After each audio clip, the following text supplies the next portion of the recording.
Hello everybody, welcome to my channel. Welcome back to my channel if you're a regular subscriber.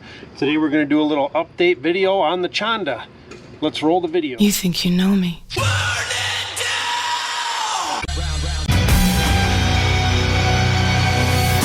Alright folks, I guess we'll talk about the front of the bike first. You see I added an LED light bar and a switch to the handlebars. I also switched out the stock bulb for an LED bulb I picked up off of Amazon. I actually had to change the horn out. The stock horn ended up quitting. I put my horn that I took off my Indian Scout 60 on here and it works just fine. I had upgraded the Indian Scout 60 horn a while back and kept the original horn, so it actually worked good enough for the Chonda. Okay, some of the other things, just minor cosmetic stuff. Like I've been working on painting stuff red here and there. I did have to change the front tire out because I got a flat. The tube ended up getting a hole in it. I went and changed the tube tire and rim strip out. Today's video, I'm actually going to be doing the back tire on this. I want to get it over with. All right, after the last video I did, I don't remember if I told everybody I was having a slight bogging issue with this. It's actually cleared itself out. One of the bogging issues was actually this clamp here. I changed it back to a regular clamp and it was running fine. Some of the other issues I was having, there's some vent hoses and stuff back in here. I'll go ahead and show you pictures of that. Some of those hoses were just kinked, so I got some better like fuel line, a little bit thicker, and changed that. So those are a little bit better. I did finally take this bike out for a little bit longer ride. Not as long as I would like to. I've done like a 67-mile ride. Actually went up across the border into New York State a little bit. The more and more I ride this bike, the better and better it gets. And one of the big things that made it run better and shift better, I actually changed the oil. The Valvoline oil was not working very well with the transmission. I was having shifting issues. I got to 500 miles and changed it out to Rotella T4, and this thing shifts like a dream, like it's perfect. So I'm going to go ahead and start changing out the rear tire now. Let's do that. All right, as you can see, everybody, this is not a professional shop working on this. I'm just doing this in my front yard by my shed, but I got myself a 4.10 by 18 stock size tire. But this is a Golden Boy Trail tire is what they call it. Here's the front tire, just for reference. It is a Kenda. It's a Kenda SR244. Now they are a tube type tire, which is actually going to make it easier to mount. The tube type tires are actually a little softer. I have an IRC tube for it, and I also have a Tusk motorcycle rim strip. I'm actually going to leave the rim strip that's on there and add this one. That's what I did to the front. I'm also using 3 of these Moto, I don't even know how the hell to pronounce that, Moto Tool. I guess it's just Moto Tool. I don't know. Kind of funny looking, but that's what I'm using today. I'm using 3 of those. Let's go ahead and break this down. All right, we got most of the air out of the tube.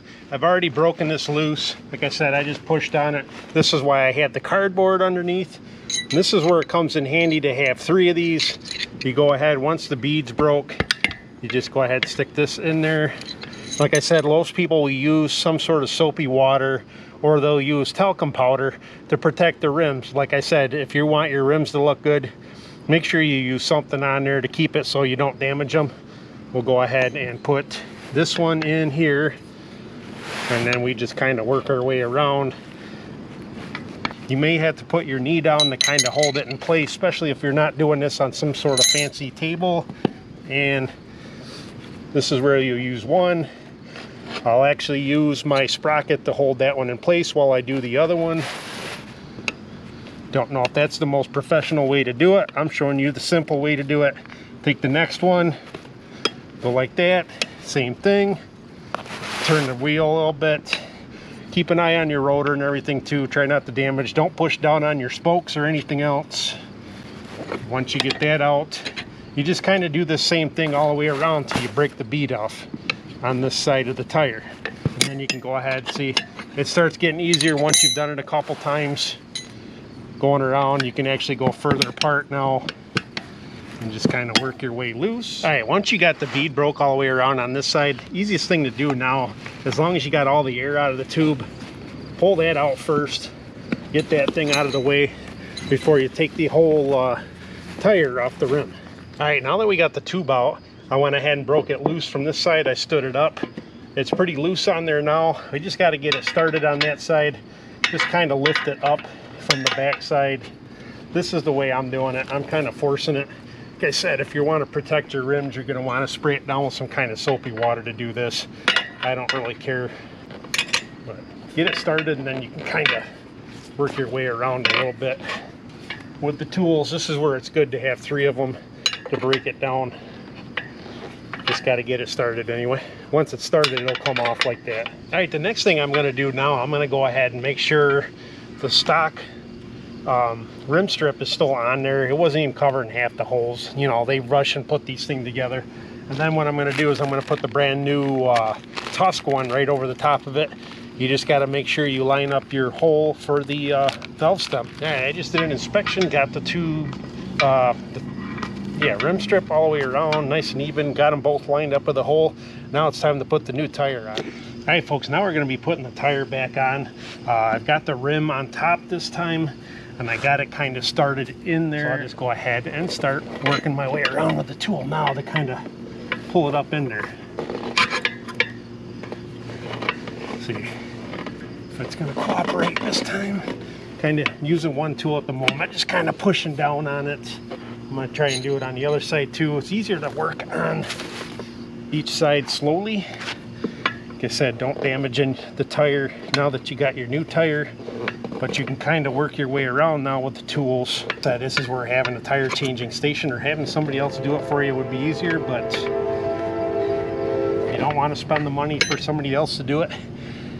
You learn how to do it yourself. All right, that's on there. It took a couple minutes of me fighting to get it on there, but that one's on there now. Now what we got to do is we got to get the tube in there and get everything lined up. All right, what I like to do, folks, is obviously get the valve stem lined up, push it in there by hand the best you can, work the tube around on the inside, and once you got it lined up pretty good, go ahead and tighten the nut down. This has a 12mm nut on it. That way it can't move around on you. Now what I'm going to do is I'm going to start putting a little bit of air in there just so it kind of pushes the tube up into the tire. Basically what I do, I steal my stepson's soccer ball pump, put a little bit of air in there, and then just start feeling around to see if the tube is starting to fill up a little bit. I want the tube to try to go up inside the tire a little bit before I try to push the bead in on this side. That way we don't puncture the tube as we're trying to put this side on.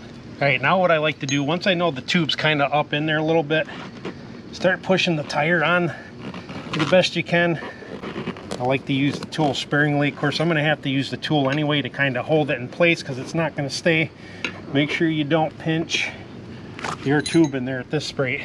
This is where it's a pain because you want to make sure you don't pinch your tube when you're putting everything back together. You just need to get it started and gently work your way around, being careful not to pinch the tube when you're doing it. And I'll just kind of work my way around, hopefully, and get it all back on there, or not. Keeping an eye on where my tube is the whole time I'm doing this. So, all right, now that I fought to get that thing on there, it is a bitch to get on there, people, but what you want to do now is just carefully put air in there and keep checking to make sure the tube is not going to get pinched. Just keep pumping a little bit of air in there and just keep looking around, checking to see if it's underneath the bead or not. All right, folks, I got it all mounted up now. I got about 36 pounds of air in there. What I'm going to do now is I'm going to go ahead and pack a lot of this stuff up with grease. Go ahead and clean up some of that stuff and pack it up with grease, and then we're going to put the wheel back on and should be good to go with this project. All right, folks, I think that's it for today. Everything's put back together. I got to go out and take a little test run, make sure everything's all right, but I got it all tightened down. Everything's greased good. I got both front and back tires set at about 37 pounds cold. I run this mostly on the street, so I like to run them a little harder than a normal dirt bike would be. So I only got one more planned project for this year. Then after that, hopefully I'll be riding this all through winter time. But I got to go test ride this thing before it gets dark out.